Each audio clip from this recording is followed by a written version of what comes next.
Sahana vavatu, sahanau bhunaktu, sahaviryang karavavahai, tejasvinam adhitamastu, ma vidvishavahai. Om Shanti, Shanti, Shanti. Ever went to a holiday? What did you do before going to a holiday? Open up your bag. Then what? We started putting in our things. Then what? The bag filled up. We closed the bag. Why do we close the bag? Because we took everything that we needed, all of our accessories, important to us. And then we headed up to the airport. And then when we landed on the other side, we unleashed what we packed and we made use of it in a different place, a different country, perhaps not your hometown. Eventually, if we travel a lot, then we need not look at any checklists what to pack. We memorize it. We just open up the bag and things automatically fall in. We're so good at packing that we don't need to look at any PDF files, make a little check mark, yep, shampoo, plug converter, inflatable pillow. What's chapter 16 about? It is about packing all of these Daiva Sampat values in our bag called the mind. And this mind needs to not only carry it to foreign countries, it needs to carry it in our very local place. Wherever we go, we need to be packed up with these values. If we are not packed up with these values, then we are packed up with some other values. And those values may or may not coincide with these Daiva Sampat values, but we cannot take any chances. Therefore, let's start packing our minds with these Daiva Sampat. And what are these qualities or accessories that we can start packing up? Starting number one, little revision. The first one was abhayam, abhayam, fearlessness. Fearlessness means keeping the big picture in mind and knowing that this life is very short. Knowing that this life is very short, one cannot really afford to hold themselves back from things out of fear of rejection from those that are close to them. It is not fair on your part to hold yourself back. So fearlessness is really admiring and cherishing your own values, which you meaningfully find important to you, and keeping that close to you and protecting that. So fearlessness is knowing yourself very well and assertively and gently pursuing that because it is important for you. You know, whatever that is going to make your mind better. It's going to align you to a state of mind that you would find comfortable. Feeling it and going ahead anyway. Remember that? Feel the fear and do it anyway. Okay. And then we have sattva samshuddhihi. Sattva samshuddhihi. This is mental purity.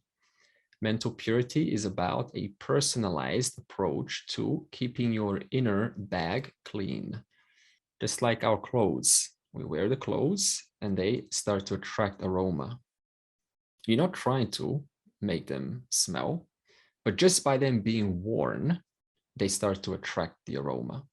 So similarly, our minds, we're not trying to make it impure, but just by the usage of the mind and exposure to the advertisements and exposure to news, any of that, it leaves traces, and those traces have nowhere to go. So you need to attend to this inner environment once in a while so that it doesn't get clogged up. Okay, just like a vacuum cleaner. Okay, we take that outside after every run. And we do not want that filled up. Otherwise, we cannot clean our minds anymore. Then jnana yoga vyastitihi. Jnana yoga vyastitihi. And this is steadfastness in these divine virtues. So just like when you travel with your bag, is it not true that you protect it? right? You want to know it's next to you. Sometimes we have a little belt and we keep that belt close to us. So in that same way, we want to cherish these Daiva Sampat values because they are not just ordinary values. These are the eternal, evergreen values that will apply in the future. They have applied 200,000 years ago and will apply 200,000 years from now. So this is something that you can confidently accept because we're not just speaking about some random person who came up with these random values and they're sharing a random personal system. This is a universal, cross-culturally applicable system that applies to everyone.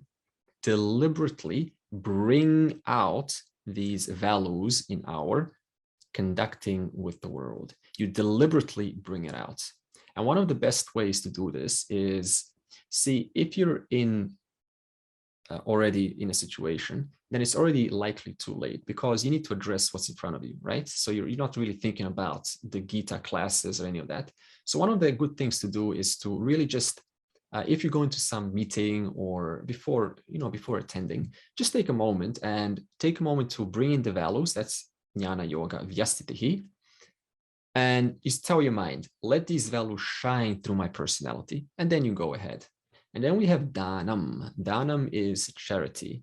So this is the spirit of monetary contribution, underprivileged person or someone you find on the street or someone that's looking for money. Now, the question of whether they're sincere or not, that is actually not your, see, if they're using that to do something like drink or so on, that is actually not your concern. Your concern is, do I have that spirit of monetary contribution in me? Because what happens is we usually create these reasons and then we justify. We say, no, I don't trust them. I've been fooled before. This is just a network of beggars or a network of institutions looking for money. So then we create this little story and then we refuse to engage in this charity spirit. So charity spirit also has another benefit, and that is it rids the ahamkara of this sense of my, right? My hard work, my money, my sweat, my sitting down, my answering of emails, my traveling, my travel time, right? So this my, this is a disease. This is not a disease, but it's a language of the ahamkara, the individual who thinks that it's their stuff. So charity in one way can shake or loosen up the sense of my. And then we have damaha. Damaha is sense control. Sense control is deliberately moving your sense organs to the places that will sustain that mental purity. So again, right, throughout the day, especially if you're now back to work, right, no longer working from home, but it may change in the future. So it doesn't mean that you're not going to be at home for a long time. It doesn't matter. You're going under 20, 30, 40, 50 years of living, right? So what happens is we're exposed to a lot of messages. And these messages, if we're not consciously move our heads or our eyes or our ears, if we don't consciously select what enters into our minds, then it's just going to innocently enter and then it's going to stay there. So you need to be deliberate about what is it that you want to listen to? What is it? How long are you willing to listen to something? So suppose that you're walking, mind your own business, and as someone starts talking to you and you have no interest to talk to them, right? Because you're on your way. And this has happened probably to most of us, but you're trying to be kind, so it's being nice. So what do? Do you stay there and listen as long as they're saying, as long as they're talking, right? 1 hour, it's okay, I'll just be kind for 1 hour. Or do you give them a little bit of that love, of that listening attention, and then you assertively say, hey, nice talking to you, now I'm going to leave. So not only are you being assertive, but also you're protecting from further exposure to what you don't really want to hear. Because even if you stay there, it's going to stay. Probably going to think about it, before sleep or something. This is the nature of the mind. It's like glue, right? The wind of conversation blows, the mind, it just sticks onto the mind. And then yajnaha. Yajnaha is 2 parts. The first is memorized rituals. So if someone gives you a prayer or you have a prayer for yourself, you can even create your own prayer. And that prayer inspires you. and you memorize that prayer. And that is one part of Yanyaha. So it's a memorized ritual. It can be from the Vedas. There's many rituals, of course, the Karmakanda section. But the second more important part is it is an improvised method of converting all circumstances that you go through into some form of a reminder, some form of a connection with the higher, with the divine, with the her, with the him, however you define it, with Ishvara. And therefore, every opportunity, every situation is an opportunity to clean up our minds by centering our minds onto the higher. So Yanyaha, improvised and memorized. And then we talked about Swadhyayaha. Swadhyayaha. This is whereby we attend to a means of knowledge, and not just any means of knowledge, because see, there's many means of knowledge for understanding things in the world. Physics is a means of knowledge for understanding what? The universe. But in this case, it will be the means of knowledge that is uncontradictable in nature. So that means no matter what angle, whatever you throw at it, if you throw biology into it, or science into it, or other religions into it, or right and wrong, the principles of Dharma, whatever you throw into it, it has a capacity to handle those objections very well. And it also goes along with your rationale. So it doesn't rely on any kind of statement that you have to say, oh, okay, so It rather converses with you in a way that you can directly relate with it. For example, if I say to you, 5 + 5 = 10, but so is 8 + 2 = 10. So you don't just say, oh, okay, so you have understanding how to arrive to both of those.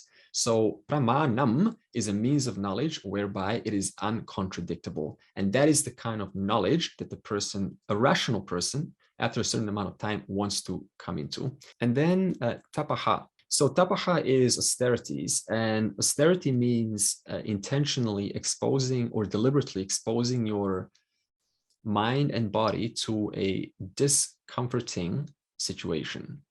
What do they call this? The one who enjoys pain? A masochist? This is not a masochist. What's going on in a person's psyche or psychology while they're complaining about things? And what is complaining in the first place? So when we say of complaint, it is unable to accept, and I think Lorena said this, unable to accept what is in front of me. That means whatever is presented in front of me, I have some resistance against it. Now we have to go backtrack to what is that in me that has resistance against it? Well, it's obviously the likes and dislikes that I got there, and they're binding in nature. So that means it has to be like this or else. So this tapaha, in a sense, makes us more comfortable with these circumstances that do not coincide with our perception, our views of the world. Okay, and then arjavam. Arjavam is straightforwardness. So straightforwardness is being sincere and nothing to hide, right? A completely open person, right? They're facing you, they're talking to you, and you feel a sense of trust in them. Now, the question is, what is it that makes you feel trust towards another person? We usually say, I trust him or her. But I say, okay, but what's going inside you? What indicators are being presented, whether direct or indirect, that their totality is causing you to conclude that I can trust this person? And we call these indicators, there's many indicators, this body language and their tone of voice and how fast they speak or how slow they speak, or what they speak, what they say, and how they say it actually indicates their physical body, indicates their physical being. So whatever you see about them, whatever they're projecting, that projection is very consistent with what they're saying. Therefore, their demeanor, right?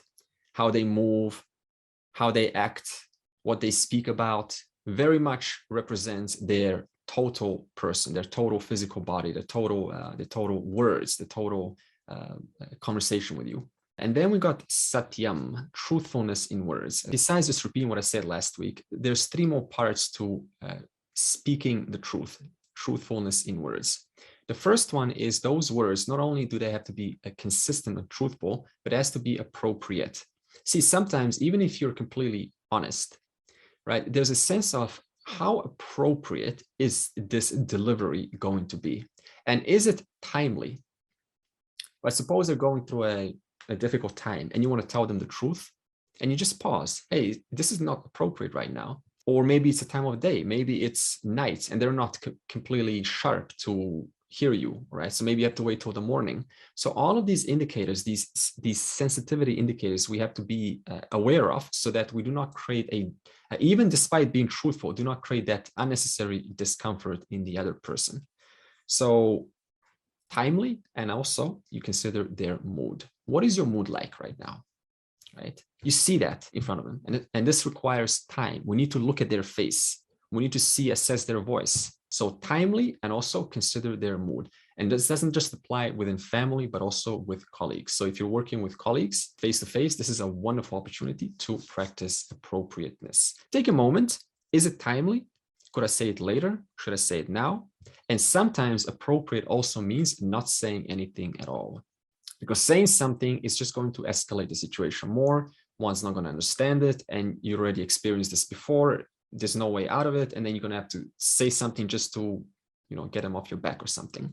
So all of these things, there's no rules for this, but only you can tell relative to what you're going through. Okay, and then also pleasant. Suppose someone closes the door loudly and it makes a lot of noise, and you want to tell them, hey, can you just close the door silently so it doesn't cause a disturbance in the hall every single time? You can tell them in a more gentle, polite way. So not only do you need to speak the truth, you also need to make it appropriate. That means timely, but also you need to say it in a pleasant, gentle voice that doesn't cause resistance or some kind of a competition mode for you to tell me that. And lastly, we need to speak what is beneficial. So what is beneficial, you ask yourself? Is what I'm about to say informative? Does it deliver value for what I'm about to impart? What I'm about to impart, does it deliver value for them and in this group, right? Is it going to add, or is it going to just represent how much I know, or is it going to represent my authority, or is it going to represent the whole, the wellness of the whole environment? So it's only two choices. Either represents the personal power, like, let me show you my power, and that's disguised in a sense of instruction, or it represents the well-beingness of the whole environment. And that's what's called, it's going to be beneficial. So appropriate, it's got to be pleasant, and also it has to be beneficial. And all three are within the bubble of truthfulness, honesty in speech. Next one is akrodhaha. This is control of anger. And one of the best ways to control one's anger is to keep the big picture. The whole grand order is coordinating the entire world, universe perfectly. Everything is happening just the way that it should happen. Now, who is it that has a problem with that? That's a fact that I just said. But who is it that has a problem with that? It is an individual, right? Now, what is it in the individual that has that problem? It is their own expectations about what should happen. Now, what did we say last week? How do you control anger? By lowering your expectations. In other words, I expect certain things to happen because it is according to my standards. But you have to keep the big picture. According to whose standards? According to one single mind out of 7 or 8 billion in one point of history, which if you zoom out, you see a little nobody, right? A little dot there on little Earth that I cannot even recognize or discern between Mars or Jupiter or Saturn or so many other planets. And there's this one little being there, little mind, who's only living for 85 or 90 years, who has a problem with what's going on. That is called losing the big picture. You get so specific, totally lose track of the big, vast order, and forget about what is really happening right now. And what is happening really right now? You're just one being out of the many beings. The moment we forget that, what happens? I'm the center of the universe. The whole world relies on me. The whole world spins around me. That's called losing the big picture. What happens then? Anger, expectations, how things should be. Tyagaha. This is silent renunciation towards everything. Now, how is renunciation possible? Right? How do you renounce silently, internally, without distancing yourself away from anything? How do you still remain in that state of renouncehood, knowing to be independent of all things? There's only two ways. The first one is you need to bring in the order. Recognize the intelligent web is already, as I said, facilitating everyone's karma perfectly and has been doing it even before this body was born. One day this body gets born and suddenly the whole world starts to reflect around this body, right? But before this body was born, this very intelligent, complex network of intelligence called Ishwaraha was running the show perfectly for everyone. And now comes a being who gets entangled. Why do we get entangled? Because we lose track of this intelligent web that is already taking care of everyone's karma, delivering a perfect result according to the past, whether that past is remembered or not. Forget about the order. Step in. I need to step in. I need to change the world. I need to change you. Why do I need to change you? Because I forgot about the order. The no order needs to change. Order comes in, I start to accept you. And this acceptance and this tyagaha is one and the same. Acceptance or inner renunciation is one and the same. Therefore, how do you come to accept the world as it is? Understand by bringing the highly intelligent and powerful and complex network of intelligence that is delivering under the laws of what's called perfect dharma, perfect intelligence. The second way, understand that according to the Shastra, there is no four purusharthas. There's only one. Say, well, why is there artha, kama, and dharma? Because they're only a byproduct, they're only a means to the only purushartha, which is moksha. So now, how do you renounce? How do you come to a place of silent renunciation while still being involved with the world? Understand, this is a fact that I just said, what the Shastras are saying. The only reason that a human being is born is for moksha alone. There is no other reason to be alive whatsoever. Now you say, well, what about those tribes, for example, in Africa? You know, genuine tribes who are still hunter and gatherers, still hunting animals, and they're sincere people, right? They're trying to make a living. They're living off the land. They're living off the small insects and worms and snakes and black mambas, you know, and they just hold them together, just cook them alive. A lizard, open up the lizard. A baboon, you know, they'll use bow and arrows for the baboon. What about those people, right? They don't know about the scriptures, right? But now you just said that the only reason to be alive is to study the scriptures. So does that mean that these people deserve to die? No. So once again, you have to look at the context. Every human being is in the exact place according to the order. And what order are we talking about? That intelligent web that on the basis of their collective past decisions has kept them in a certain level of thinking. So that level of thinking for the hunter-gatherers, for example, as I just said, the tribes in Africa, many of them, by the way, they have been thinking for a certain amount of time. So it doesn't mean that they should be discarded. It just means that they are yet to come to the stage that you're at. So for example, you're at a certain stage, they're at a certain stage, but you have heard that the only reason to be alive is for moksha alone. But the tribes have not heard that. So now it doesn't mean that the tribes should die or, you know, go extinct. It just means that the tribes are yet to arrive there. You know why? Because at some point, you and I too were the tribesmen, were the tribeswoman. So how can I now say they should go out of existence when it's only because they're at that stage that they're going to arrive to the stage that you are at right now? So again, I'm talking about keeping the big picture in mind. There's no question of, yeah, but what about them? You're not them. You're here now in this stage. Therefore, you go, your new swadharma changes. So the more knowledge we hear, the more our swadharma changes in the light of that knowledge. So for example, if I say to you right now, the only reason to be alive is for moksha alone, and you say, great, and then when the class ends, you go back into your usual routine of non-moksha attainment. What does that say? That it now becomes papam on your side. Do you know why? Because the scriptures have just told you the only reason to be alive is moksha. The word of God is speaking, And now I disregard that. I disrespect that. So therefore, my Swadharma is not being followed. Therefore, our Swadharma changes as we gain new knowledge. So this is why we say, once Vedanta comes into your life, you can't go back, because you've heard the scriptures, you've heard the logic, you've heard the non-contradictable that you cannot doubt. And if you want to doubt it, there's an answer for that. Therefore, you are obligated to start thinking in the new ways. And then we got Shantihi. This is a state of mind that enjoys a level of tranquility or relaxation. So what is a mind? What does it look like? What does it feel like to have a mind that is in a state of tranquility or relaxation? How do we actually come to this place? Because this is the question that I asked last week. I asked, how do we attain a state of tranquility? Because at the end of the day, this is what everyone is seeking. First answer to this is you need to bring in these Daiva Sampat values into your life.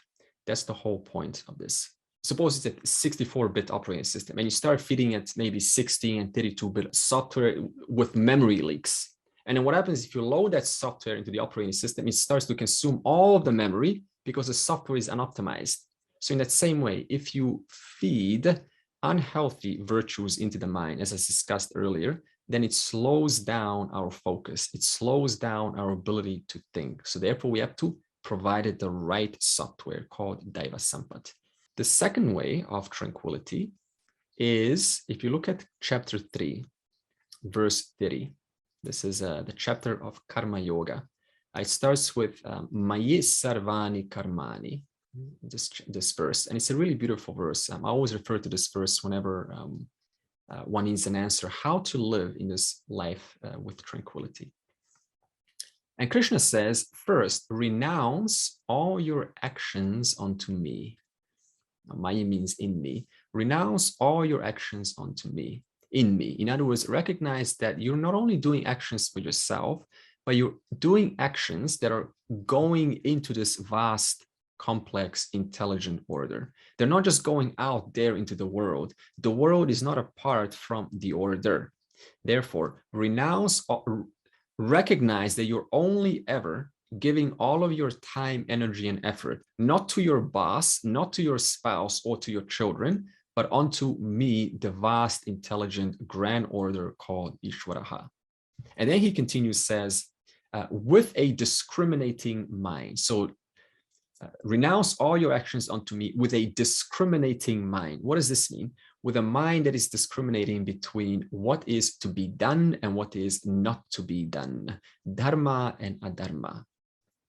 Devoid of expectations in reference to the future, continues Krishna. What does this mean? Krishna says, all unhappiness is due to creating an expectation how things are to work out, how things are to look, how things are to smell, how things are to sound, how things are to taste, how you are to speak to me, how you are to respond, in what manner and when, how you are to treat me. All of these are personal expectations. And Krishna says, devoid of expectations of the future, devoid of sense of mindness. My house, my money, my work, my travel, my achievements, my accomplishments, my knowledge, my hair, my clothes, my car, my smile, my power, my energy, my. As I said, this is the language of the ahamkara. One has to start letting go of this sense of my body, my mind. Devoid of expectations, devoid of sense of mindness, comma, fight. In other words, act. Act, Arjuna. Act in this field of Swadharma. Act in this field whereby you've been put there specifically to act in the light of your specific personality. And the third way that we haven't talked about, how to attain a tranquil mind, is through meditation. Now let's talk about meditation a little bit. What's the point of meditation? There's three purposes to meditation. The first one is to improve focus. Do you want to improve your focus? Do you want to convert mechanical thinking into deliberate thinking?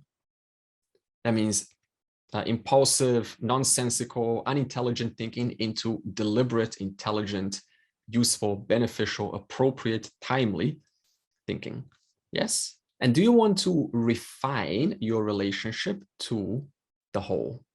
Refine it, become more sensitive, establish depth in reference to what is happening right now.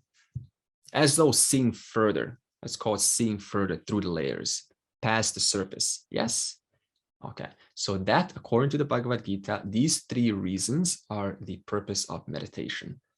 Now, meditation is divided into 2 major components. The first one is whereby you are acquiring depth of perception. Acquiring depth of perception. That's the first part of meditation.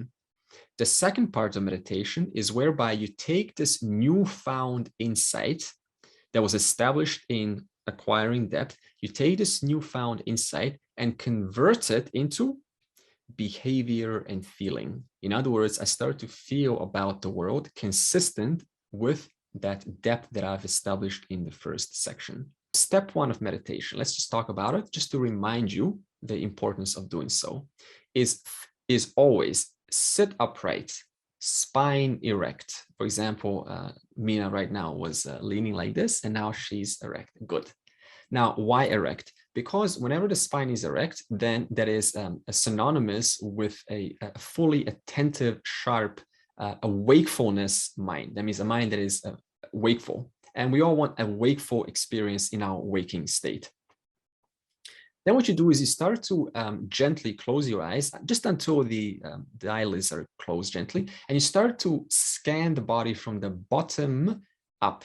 And every area that is tight, squeeze it gently, hold it, and then release that tension. Because what happens is throughout the day, we start to hold tensions that we don't even realize. So you close your eyes and you start to scan the body from the bottom up.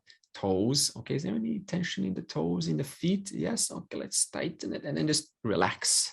And then go up to the thighs, and is there any tension in the thighs? Okay, a little bit on the left thigh, just tighten it and then relax. And start going all the way up until you come to your face. Now, face is most important because we usually carry a face with tightness. If you really want anti-aging creams to leave you alone, all you do is just leave your face alone. In other words, you just relax your face completely.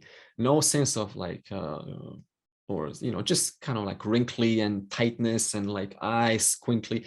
Just relax as though dead, completely relaxed face.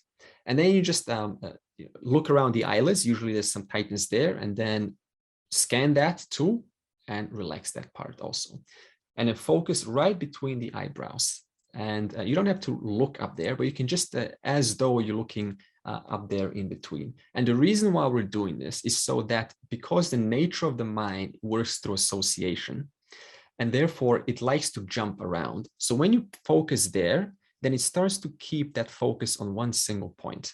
Now, when your mind or eyes are up there, then you go into step 2. And step 2 is important. Step 2, the heart of all meditations is actually japa. Now, what is japa?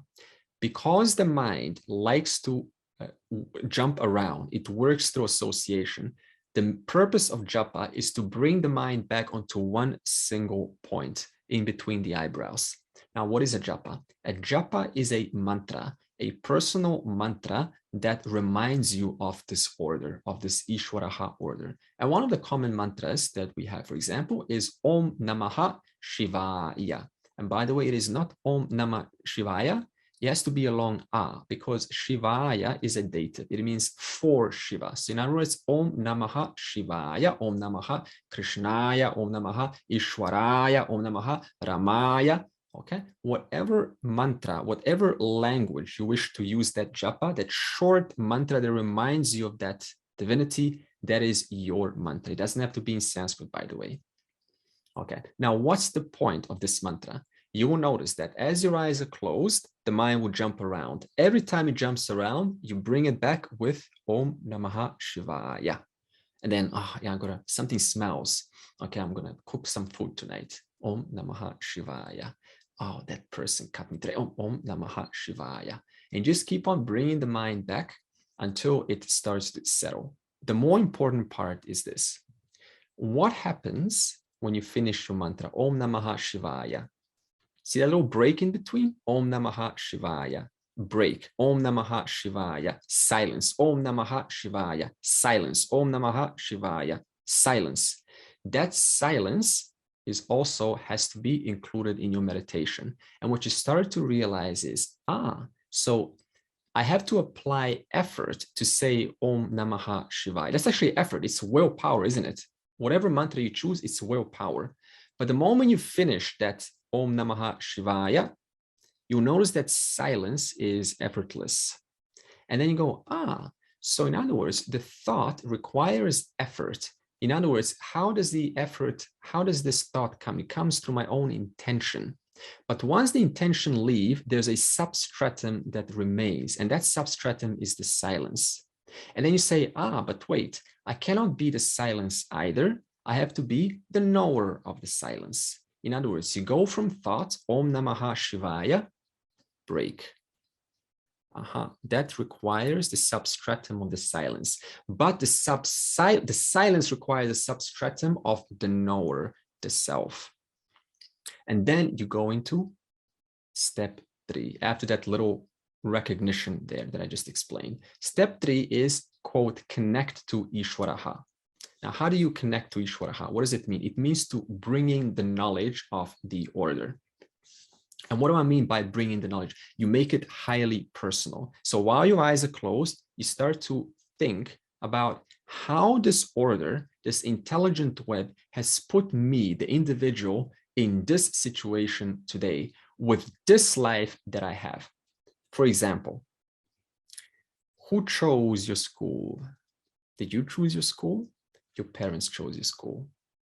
But Ishwaraha is not different. Your parents are not different from Ishwaraha, are they? In other words, Ishwaraha, the order, made you go to a certain school. The order, through your parents, made you go to a certain school. And what happened then?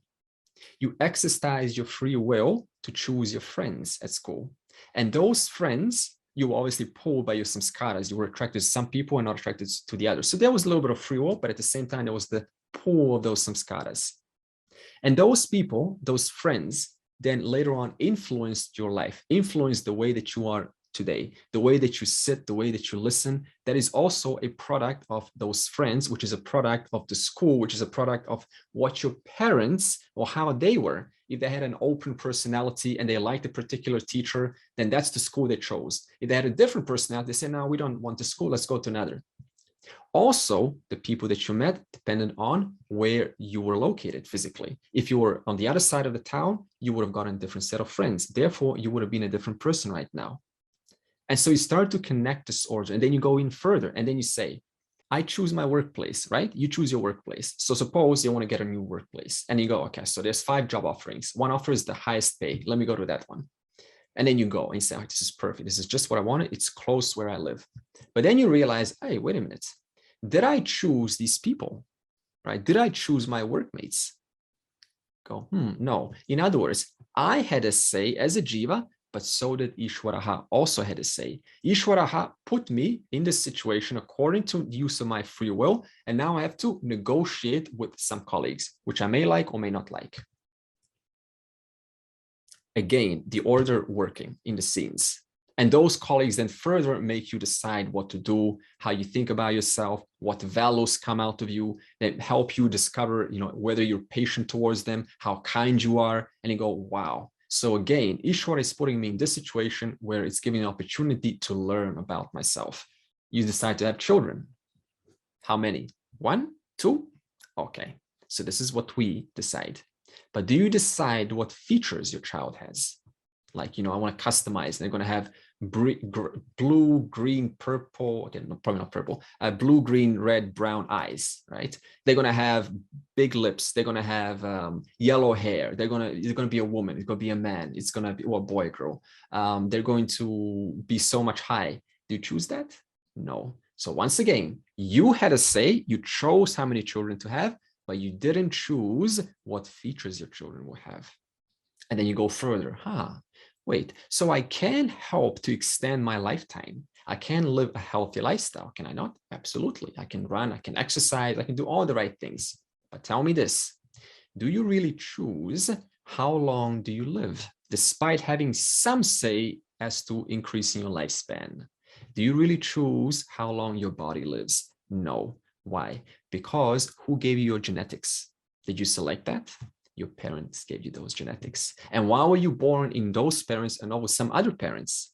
Because that is on the basis of your karma. And where did that karma come from? Well, it has to have some story to be born in a certain family with a certain privilege, with a certain income, with a certain position, with a certain race, with a certain education, with a certain level of privilege. And you go, wow, what an interconnected web of things, of variables that made me the person that I am today.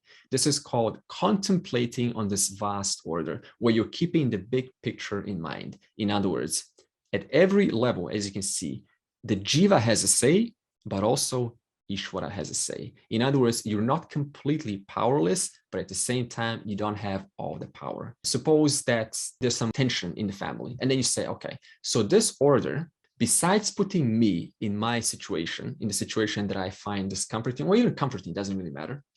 But guess what? They also have been put in their situation, and I've been also linked to them, and they also have to put up with me. Okay, so once again, we're keeping the big picture in mind. But what happens the moment I take this big picture out? What happens then? Then we make it about ourselves. You know, I am the victim. You know, they're getting me. You know, I should get my way. But remember, they're also having a hard time in reference to you. Right? They're also saying, oh, you know, that person, you know, that you cannot get through. They're in Advaita Vedanta. They're gone to the clouds. They're in cloud 9, and they don't want to come here, and so on. Okay, so they're also in the same position where you're at. This is called keeping the big order in mind, whereby you never sidetrack and make it about yourself. You always include both sides, both standpoints. So that is the first stage, whereby you're getting depth, perspective about the interconnected web. And this is what's called being wise. Being wise in a sense of knowing how all connections are made. And then you go into the second stage, the big stage. And this is called converting that into behavior, into how you feel about yourself and the world. And what does this involve? This is a part where everyone, almost everyone, leaves meditation. Do you know what this part is? This is step 4. Step 4 is whereby you start to revisit past events whereby you have emotional wounds. And these emotional wounds are those unhealed, unconscious, as I was explaining last week, that have been left unchecked, that have been left undone, left unresolved, and they govern and rule the way we feel about each other, how we conduct ourselves, and what we do and when we do it. So we have to revisit in our meditation those past events and bring whatever is bothering us into our contemplation, even if that emotion is mithya. You say, well, you know, what's the point? It's in a mithya emotion. It's just temporary. It's just, you know, nothing ever happened and so on. It doesn't matter, because as long as you're wearing a body mind, mithya is so overpowering that it's impossible to avoid. Is this true?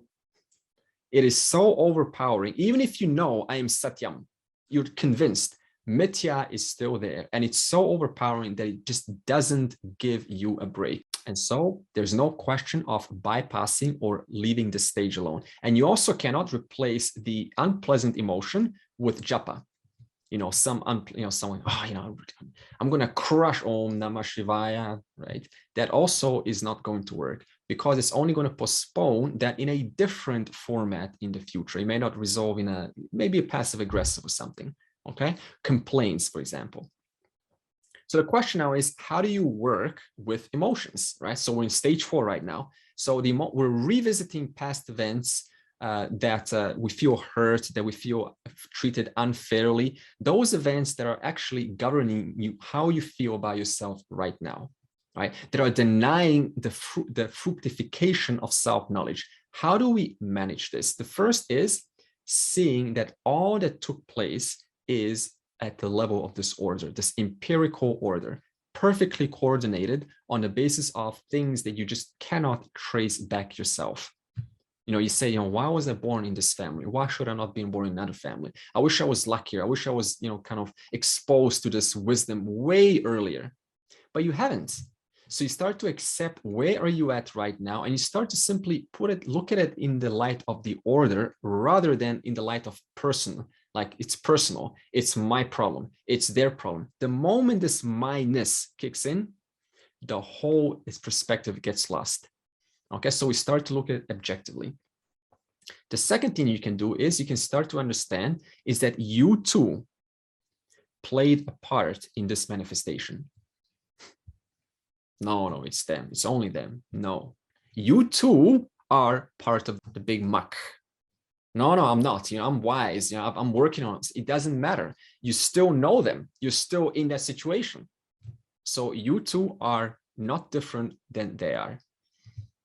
Once again, we bring it in the order, not to make it about ourselves. External situations are certainly uncomfortable and unavoidable. For example, you're forced to change a job. Uncomfortable, right? Uncertainty, insecurity, that's normal. But it doesn't mean that you leave it at that, because as I said earlier, you too have your say. So you always have a say at what level, at whether you allow it to keep bothering you or not. That is where your personal power lies.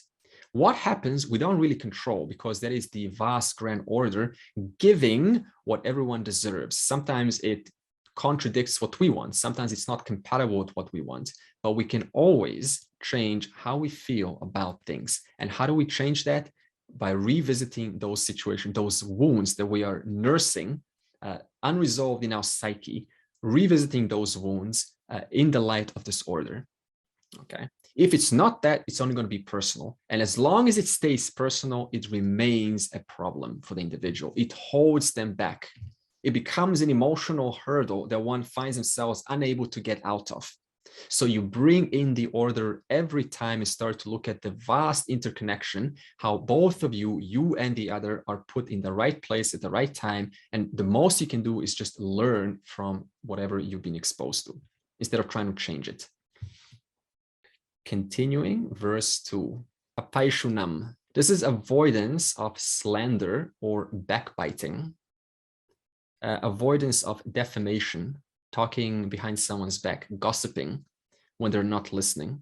Looking for admissions and commissions in the thinking or behavior of others and making sure everyone else knows of these limitations is called pasuna. An absence of pasuna is apasuna. It is all right to talk about the good qualities of one person to another. In fact, it is good because it confirms what is good in me and in others. But talking about the defects of others, looking for problems and then exaggerating them and presenting them out of context, in other words, gossiping, is pasuna. That is not helpful to us. We gossip because we are not happy with ourselves, and it is often a way of trying to handle jealousy. By talking about the limitations of someone I am jealous of, I may keep my jealousy under control, but I am not dealing with it. I am only creating additional problems for myself. Through gossip, I try to escape from myself. There are many means of escape, like excessive eating or working, but gossiping more than the others spoils my mind and the mind of the person who listens to me. It is destructive.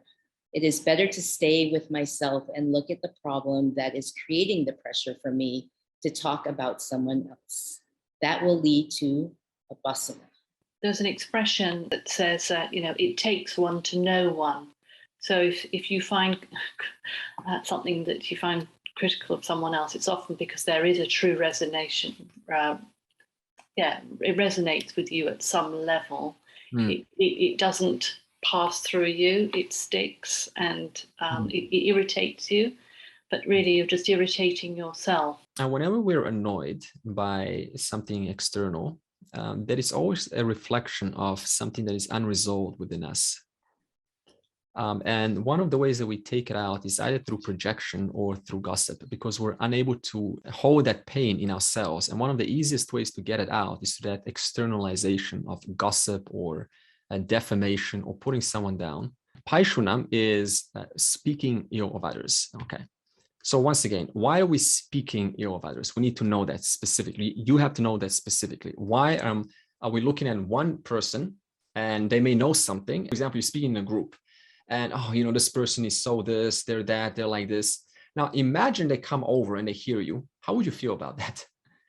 and you go, oh no, Guilty. Yes. yeah, they You're hurt. like exposed. Yeah, embarrassed, highly embarrassed, like, oh Yes. no. So now imagine, right, someone was doing the same to you. Now, if you feel like that, it reveals that you already know this is incorrect. This is unfair to the goodness of the other individual. But not only that, because sometimes we say, well, I don't, doesn't really bother me. But what does bother us is how we feel, right? When we get exposed, when we get the spotlight falls onto us. And that's, we have to keep in mind. So just imagine like this. Any moment, speaking ill of others, this person could just come open an invisible door and just walk in and hear the whole conversation. Now, how would you feel about yourself later on? Probably. I've actually done that. Yeah. I walked out of the staff room and one particular lady was talking about me. Yeah. And I went back in and I said something, because then straightforwardness should come into it. If she's got a problem, then she's better off directly speaking to me about it, and that resolves the whole thing. Yeah. So I think it's having the courage to go to somebody if you have a problem, just discreetly. It doesn't have to be screaming, and discussing it in a calm way. And then there's nothing anymore. There's none of that anymore. Exactly. It's having that courage to have that straightforward. Yeah. So I've actually been in that situation. And you'll be so surprised, actually, if you do come face to face and you just ask them, hey, I feel there's some discord between us. You'll be very surprised how quickly they'll turn nice. And you can make nice friends with them afterwards. But in a way that's not going to embarrass them either. You can just do it kind of discreetly and resolve the whole thing. Good. And also I want to bring to that, not embarrass them. So there's a nice verse in Ramacharita which I discussed last week. It just means the lake of deeds of Ramacharita. One of the verses says that every human being is like like cotton, and that cotton is being weaved into like a usable cloth. Obviously you need a cloth to use it for something, to clean things, to blow your nose and so on.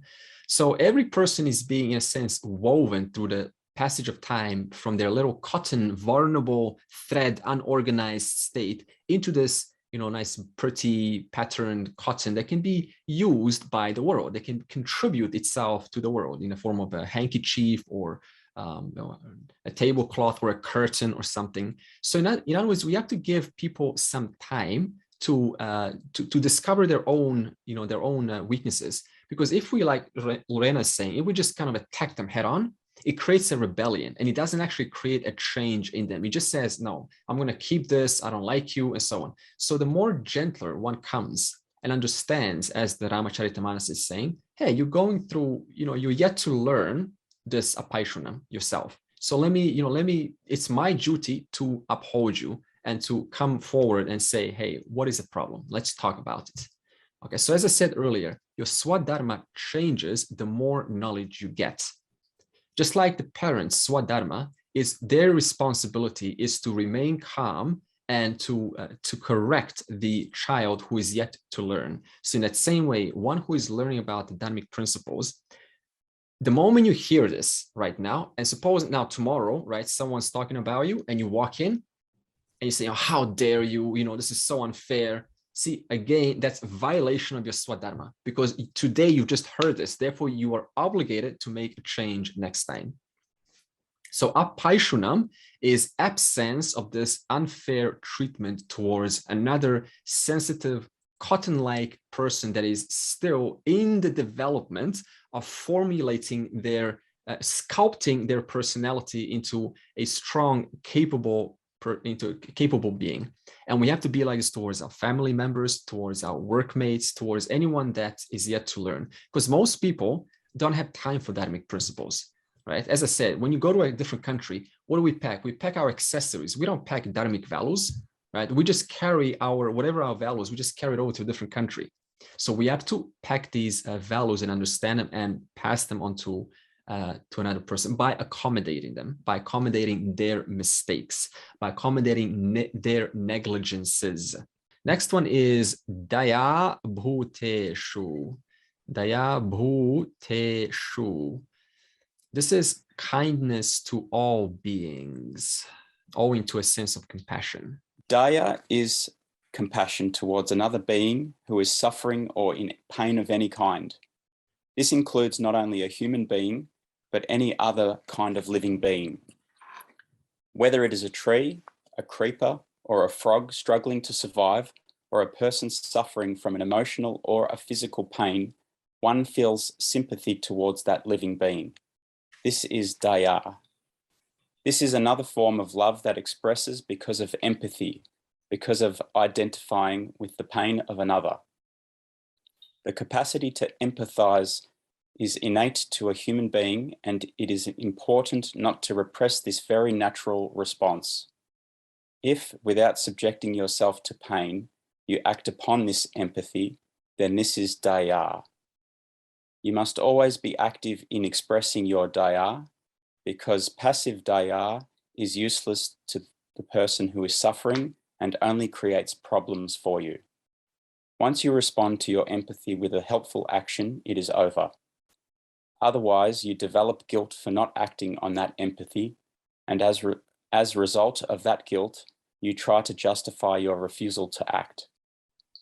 This justification requires a distortion in your thinking and a denial of what is spontaneous and very natural. Daya is an expression of love. When the object of love is a living being in pain, the love expresses in the form of daya. Everyone has daya. When your finger is hurt, you are full of daya for that finger, and you expect it from others too. It is an emotion that everyone knows, but most often it goes unexpressed. Therefore, you have to cultivate it by refusing to suppress it. And surely, sometimes its expression has to be properly edited. Even if it is a situation where you are helpless to act, at least you can make a prayer for that person, for the person. But it has to be acted upon. Daya cannot be kept inside. It has to be expressed. That is why every day we pray. Skip. May everyone be happy, because you do not want to be unhappy. You understand that nobody else wants to be unhappy either. The more you pay attention to your empathy, the more sympathy you will have in your expression of thought, word, and deed. There is a lovely compassion exercise that puts this into practice. How to develop empathy or kindness for another human being. And it goes like this: while you're focusing on the person that you may perhaps disagree with for whatever reason, while focusing on them, you say to yourself, just like me, this person is seeking some happiness in their life. Just like me, this person is trying to avoid suffering in their life. Just like me, this person has known sadness in their life. Just like me, this person is trying to fulfill his or her needs. Just like me, this person is learning about life.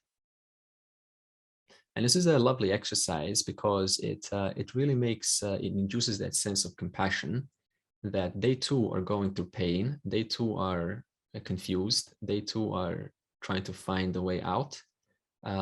So in a sense that it brings you closer to humanity. You know, we usually sometimes distance ourselves away and we think, you know, we should be entitled, we should be privileged. Anyone should comply to that for our sake. But you know, everyone's actually just being born, right? We're all actually on the same boat together, on the same boat. So just like me, this person is in the same boat as I am. They may have distortions or they may have some clarities, but still we're both born. We're still both figuring out the ways of life. Compassion. So compassion is feeling the heart of the other human being. Okay, and this can only come through understanding they too are not only going through the same joys, but they're also sharing the same pains as you are. Again, this is called bringing in the order. Okay, anything else you want to say about kindness to all beings, including creepers, as the text has said? I would say everyone tries to do their best, at the time, and maybe they don't know better when they act in a unfriendly manner towards you. You always have to keep that in mind. I mean, everyone is seeking happiness or fulfillment in their behavior, and maybe sometimes it's not fitting, but it's not a bad intention towards you. For example, in childhood, when you're being bullied or something, they just don't know better. That's why they do that. Yeah. So again, you know, at the beginning of this course, I said that the root cause of all trouble and all mishaps is ignorance. So everyone's born ignorant and no one knows everything. So see, we're born ignorant, so we don't know any better. Therefore, we make these innocent mistakes. And so as Felix is saying, is that they don't know. In fact, Dayananda said that it's not that there is evil in this world. There's no such thing as, can you point out evil? Can you like point out, go, okay, evil over there. When you say evil, what are you saying? You're saying that specific behavior, that specific habit is misinformed. They are misinformed about realities. I could be misinformed about realities, but just like me, we are all learning. Kindness. Also, I like to try and encourage people, like coming back to this, people who've got low self-esteem or something. If they do something well, or if they do something good, I'll acknowledge it. Just to give, because I think it's about confidence. So encouragement can often bring out the best in people, where it gives them incentive to want to do better. So if you notice these things and you say to people, oh, that's really good what you did, or thanks for that, and just acknowledge and be grateful and show gratitude, it can be really contagious. And then people tend to do better in a team environment. They tend to do better. They want to do better. Absolutely. Because they just need that reassurance to be valued. They just need that little bit of reassurance. A little bit of push. Yeah. And then they feel valued, and then it steps it up. It steps their self-esteem up, and it gets rid of all the other stuff, the gossiping and all that. It just, you know, creates a better environment all around. I just so saw that sort of good energy just spreads out. And absolutely.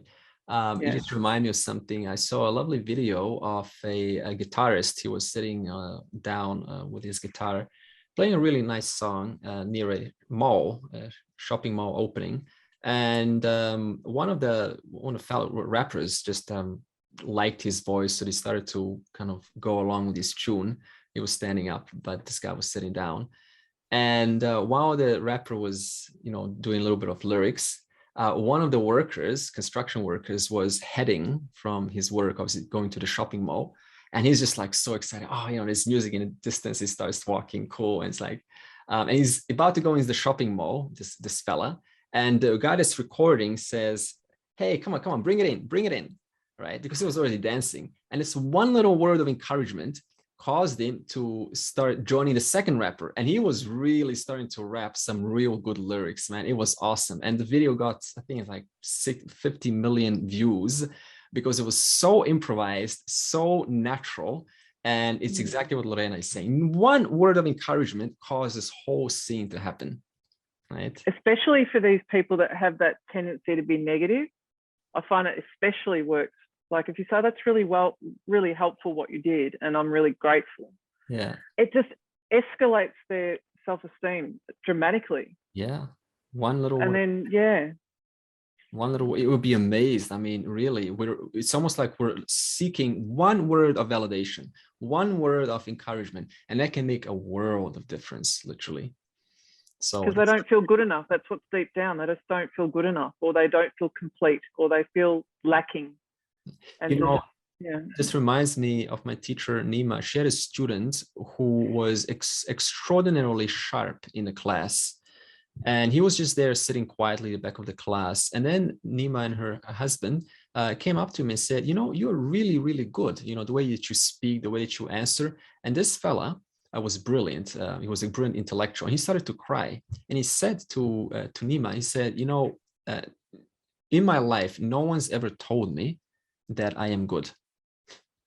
And he just totally opened up. And this is a lovely example. You just notice. Now, of course, the person has to be sharp and notice these small things. You could have just said, oh, it's a great fella. But assertive, I'm sensitive and I'm assertive. And I go up and I say one word of encouragement. It opens up the heart of the person, changes their life. Absolutely. Yeah, so it's like that. Words of encouragement, kindness. That's why teachers are so important. Yeah. Oh my goodness. People's careers, lives, confidence have been wrecked or enhanced at school. Yeah. And it's shocking to think of the power that teachers have. And as you say, small encouragement just opens it, because we've all got so much possibility within us. Absolutely. I mean, just so much. Yeah. And just that encouragement and kindness, and allowing them to the confidence to take one step further, to reach their own possibilities, and that is their greatest joy. We can't all be Einsteins, but to reach our greatest possibility within ourselves. Yeah. That's all that we actually want. As Lorena was also saying, all we want is just that, hey, let's work, let's make something happen. And you're like, yes, this is a place for me set up in which I can shine. So we have this craving to shine our blossom, our unique fragrance. And so there's nothing better that a person appreciates. It's setting that space up in which the person can shine their expression of love and gratitude and contribution to the world. So compassion is a huge value that goes a long way for you, but also goes away to give it, receive it, and to give it. It would be, of course, nice if both would, both know about this, both sides. So one can receive and one can give, one can receive, the other can give. That would be fantastic. Sarve bhavantu sukhinaha, sarve santu niramayaha, sarve bhadrani pashyantu, ma kaschit dukkha bhag bhavet. Om Shanti, Shanti, Shanti.